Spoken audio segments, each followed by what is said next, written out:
In this lecture, we shall review the fundamentals of heat and mass transfer. So, the specific objectives of this lesson are to present equations for basic modes of heat transfer, namely conduction, radiation and convection, introduce the concept of thermal resistance, discuss analogy between heat, mass and momentum transfers, and discuss multimode heat transfer, and finally introduce heat exchangers. So, at the end of this lesson, you should be able to state basic laws of heat transfer, estimate heat transfer rates by different modes, use the concept of thermal resistance to solve steady state heat transfer problems, state and use the analogy between heat, mass and momentum transfers, and perform basic heat exchanger calculations. So, let us look at heat transfer. As we have seen in thermodynamics, heat transfer is defined as the energy in transit due to temperature difference, and heat transfer takes place whenever there is a temperature gradient within a system or whenever two systems at different temperatures are brought into thermal contact. Heat transfer cannot be measured directly, but the effects produced by it can be observed and measured. For example, when heat transfer takes place, some property of the system will change. For example, the temperature may change or some other property will change. So, by measuring the property or by observing the property, we can say that heat transfer has occurred. All heat transfer processes must obey the first and second laws of thermodynamics, because basically heat transfer is nothing but energy in transit. So, they have to obey the first and second laws of thermodynamics, but in addition to the first and second law of thermodynamics, we also have to apply certain rate laws of heat transfer to estimate the heat transfer rates. And estimating rate of heat transfer is a key requirement in the design and analysis of any refrigeration or air conditioning system. Now, let us look at the basic modes of heat transfer. As you know, probably the basic modes are conduction, radiation and convection. Even though we treat them separately, we find that in most of the engineering problems, heat transfer takes place by more than one mode simultaneously. That means you have what is known as a multi-mode heat transfer in most of the engineering problems. But when we are treating the subject, initially we treat them separately, and then we see how to club them when they are occurring simultaneously. Now, let us look at conduction heat transfer. Conduction heat transfer takes place whenever a temperature gradient exists in a stationary medium, and on a microscopic level, conduction heat transfer is due to the elastic impact of molecules in fluids, and in solids it is due to the molecular vibration and rotation about their lattice positions, and also due to the migration of free electrons. So, let us look at the Fourier's law of heat conduction. This is the basic law of heat conduction, and it is an empirical equation. So, that means it does not have any derivation, but it is based on the observations. So, this is the fundamental law of heat conduction. Okay. So, this law relates the heat transfer rate by conduction with the temperature gradient and area of cross section. As you can see that according to Fourier's law of heat conduction, heat transfer rate in x direction is equal to minus Ka dt by dx, where dt by dx is a temperature gradient in x direction and A is the area normal to x direction, and K is a property of the medium and it is called as thermal conductivity.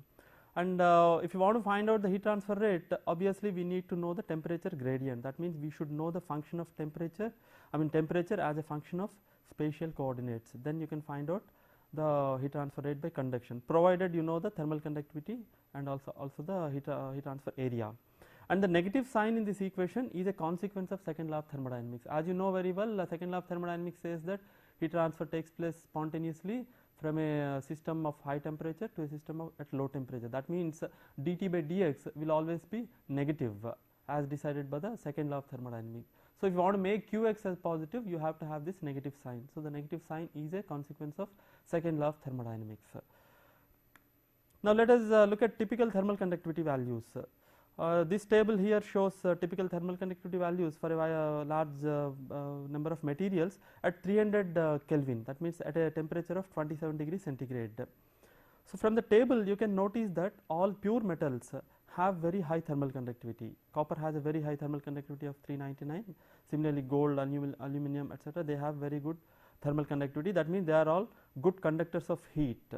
And compared to pure metals, alloys have lower thermal conductivity. For example, pure iron has a thermal conductivity of 80.2, whereas carbon steel has a thermal conductivity of only 43, and stainless steel has a thermal conductivity of 15.1. That means whenever you have alloys, the thermal conductivity will be lower. and compared to metals, non-metals have still lower thermal conductivity. For example, glass has a thermal conductivity of 0.81 and plastics have 0.2 to 0.3, and cork has a thermal conductivity of 0.039. Typically cork is a bad conductor of heat, so we use it as an insulating medium, not as a conducting medium. And another observation is that compared to the solids, liquids have much lower thermal conductivity, and compared to the liquids, gases have much lower thermal conductivity. And among the gases, certain gases like hydrogen and helium have reasonably high thermal conductivity values. Now I have mentioned that in order to find the heat transfer rate by conduction, you have to know the spatial variation of temperature. So to find the spatial variation of temperature, we have to solve what is known as the general heat conduction equation. So the general heat conduction equation is shown here for Cartesian coordinates with constant thermophysical properties. That means if I am assuming that thermophysical properties such as the thermal conductivity, specific heat, etc. are constant, and if I am applying first law of thermodynamics along with the Fourier's law of heat conduction to a Cartesian coordinate system, we arrive at this general heat conduction equation. In this equation, alpha, this alpha is your alpha is the thermal known as thermal diffusivity, and it is defined as K by rho Cp, and Qg is the heat generation per unit volume. So if you solve this general heat conduction equation, you get the solution gives you the temperature as a function of the three spatial coordinates x, y, z and the time tau. Of course, there are a wide variety of ways by which you can solve this particular equation, and you can derive similar equations by applying Fourier's law and first law of thermodynamics to other coordinate systems, for example in polar coordinates, etc. And in order to solve this, this is typically a partial differential equation, and if you want to solve this equation, you need to know certain initial and boundary conditions. So with the help of the initial and boundary conditions, you can solve this equation and get an expression for temperature in terms of x, y, z and tau. Now we can write this equation in a compact form using a Laplacian operator del square. For example, if I am using Laplacian operator del square, the general heat conduction equation for Cartesian coordinate system becomes 1 by alpha dou T by dou tau is equal to del square T plus Qg by K. And when there is no heat generation, obviously Qg by K term becomes 0, and you have a transient heat conduction equation without heat generation given by 1 by alpha dou T by dou tau is del square T. And when there is no variation with time, dou T by dou tau becomes 0, and you have what is known as the steady state heat conduction equation given by del square T is equal to 0. This equation is known as Laplace equation. Now let us apply this equation to a simple case of one dimensional steady state conduction. So for one dimensional steady state conduction, this is the basic equation, and to solve this equation we need to know two boundary conditions, and this is the typical geometry. We have, let us say, a wall, a thin wall whose dimensions in y and z directions are much larger compared to the dimensions in the x direction, and here we have two boundary conditions where x is 0, that means this thing we have temperature is equal to T1, and x is L, that means the thickness of the plate is L, at x is L the temperature is T2. So these are the two boundary conditions, and this is the governing equation d square T by dx square. So the solution is very simple. Solution is given by T at x at any x is equal to T1 plus T2 minus T1 into x by L. That means the temperature variation is typically linear, so you have a linear variation of temperature, and the heat transfer rate can be obtained by applying the Fourier's law here. Qx is minus Ka dt by dx. So temperature profile used from this equation, and then you get the expression for Qx in terms of the temperature difference delta T, where delta T is T1 minus T2, and the properties K and the thickness L and the cross section area A. So this equation can be written in this form, that means Qx can be written as delta T by R conduction, where delta T is the temperature potential which is driving the heat transfer, and R conduction is the conductive resistance. So, this equation is almost similar to analogous to Ohm's law. I mean, in Ohm's law for current we write I as E by R, where E is the potential difference and R is the resistance. So, this equation is also similar analogous to Ohm's law. Now, this conduction resistance obviously is given by R conduction is L by Ka. That means it is a function of the geometry of the system and also the property of the system, that is thermal conductivity. And you can also derive this one dimensional steady state heat conduction equation for a cylindrical wall. Let us say that you have a thin cylindrical wall, and if you apply energy balance, then you get the basic heat conduction equation, and if you solve the heat conduction equation by applying suitable boundary conditions, you arrive at the solution for temperature. This is the solution, and this solution, this temperature profile is logarithmic. In case of Cartesian coordinates, we had a linear profile, but this profile is logarithmic, and by differentiating this using the Fourier's law, you can get an expression for heat transfer rate in cylindrical coordinates. Again, you can write this as delta T by R cylindrical, where R cylindrical is the conductive resistance in cylindrical coordinates. In cylindrical coordinates, the conductive resistance, if you compare these equations, is given by ln R2 by R1 divided by 2 pi Lk. In this equation, R2 is the outer radius of the cylinder, R1 is the inner radius of the cylinder, K is the thermal conductivity, and L is the length of the cylinder. Now, let us briefly look at radiation heat transfer. As you know, radiation heat transfer does not require a medium for transmission. In fact, it is very efficient in vacuum. This is unlike the other modes of heat transfer which require a medium. And energy transfer in radiation occurs due to the propagation of electromagnetic waves, and all bodies having a finite temperature emit electromagnetic radiation. And this electromagnetic radiation propagates with the speed of light in straight line in a vacuum. And if you have a medium, its speed is reduced, but still it travels in a straight line in a homogeneous medium. And the basic law for radiation energy emitted by a surface is given by Stefan Boltzmann's law, and this law is derived by integrating Planck's equation. Okay. So, in this equation is simply given by QR is equal to epsilon sigma A Ts to the power of 4, where QR is the rate of thermal energy emission in watts, and epsilon is the emissivity of the surface, and sigma is Stefan Boltzmann's constant, its value is given here, and A is the surface area, and Ts is the surface temperature in absolute units. Unlike the conduction and convection equations, the Stefan Boltzmann's law can be derived from basic thermodynamics. That means it is a derived this thing, it is not only an observation, not only based on observation. And here the emissivity is a property of the surface, and if emissivity is 1, we have a surface which is ideal. That means for an ideal surface, the emissivity is 1, and such a surface is known as a black body. A black body has nothing to do with a black color.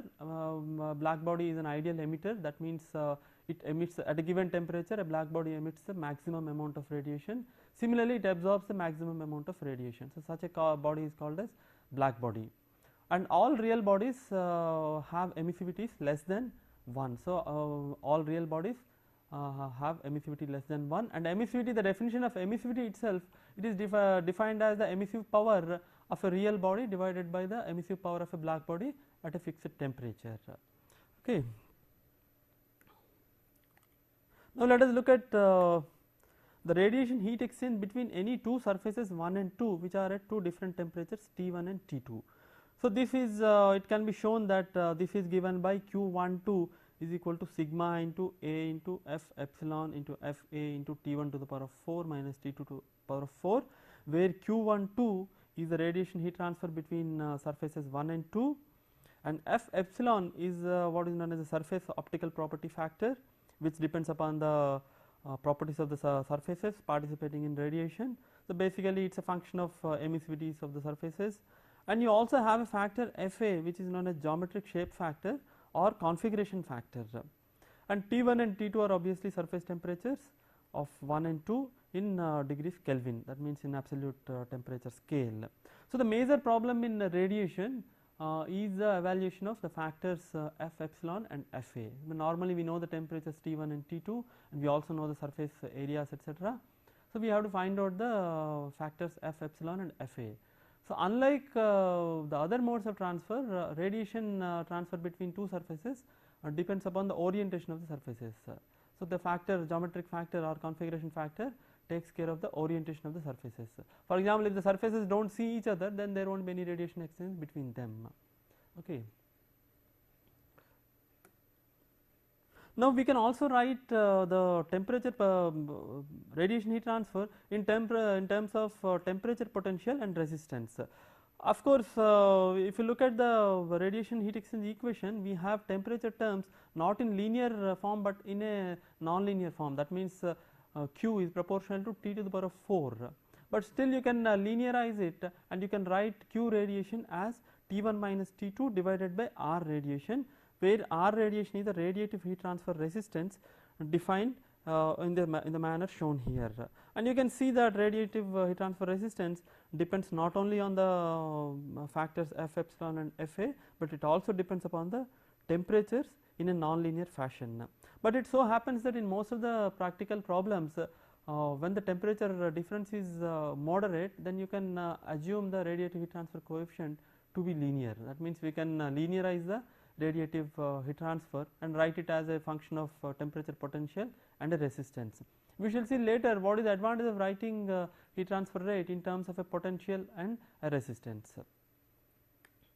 Now let us look at the other very important mode of heat transfer known as convective heat transfer. So convection heat transfer takes place between a surface and a moving fluid when they are at different temperatures.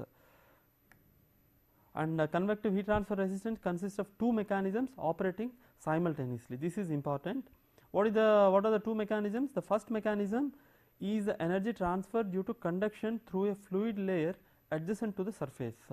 Now if you remember in the last lecture, I was mentioning hydrodynamic boundary layers. When a fluid flows over a surface, the fluid layer adjacent to the surface attains the velocity of the surface. If the surface is stationary, the fluid layer also becomes stationary. So this is what is known as a no slip condition, and the boundary layer is known as hydrodynamic boundary layer. Similar to hydrodynamic boundary layer, when a fluid flows over a surface whose temperature is different from the fluid surface, then the fluid layer adjacent to the surface attains the temperature of the surface. Again, this is because of your no slip condition. Okay, that means we have a stationary layer on the surface where the temperature is same as the surface temperature.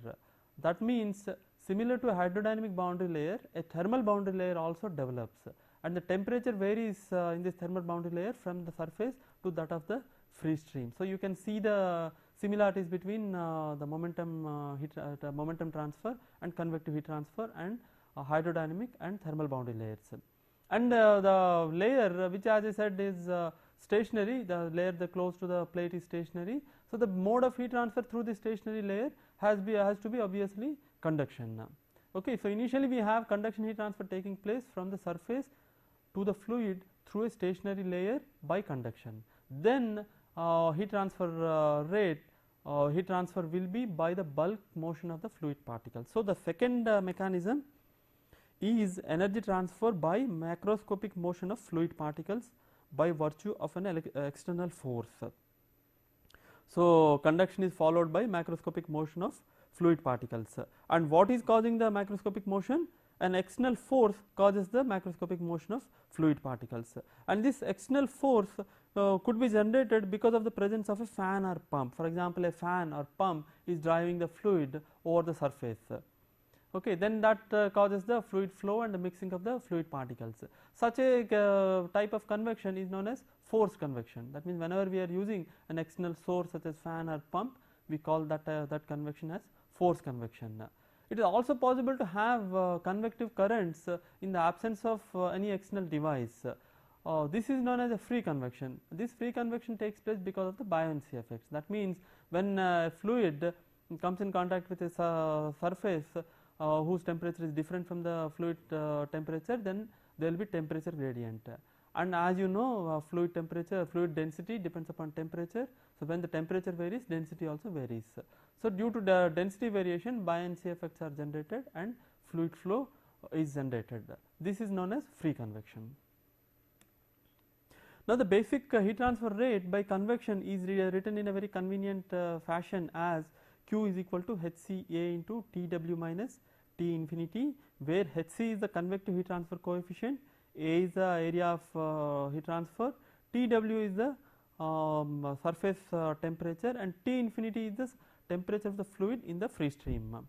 This equation, which is called as the basic equation for heat transfer by convection,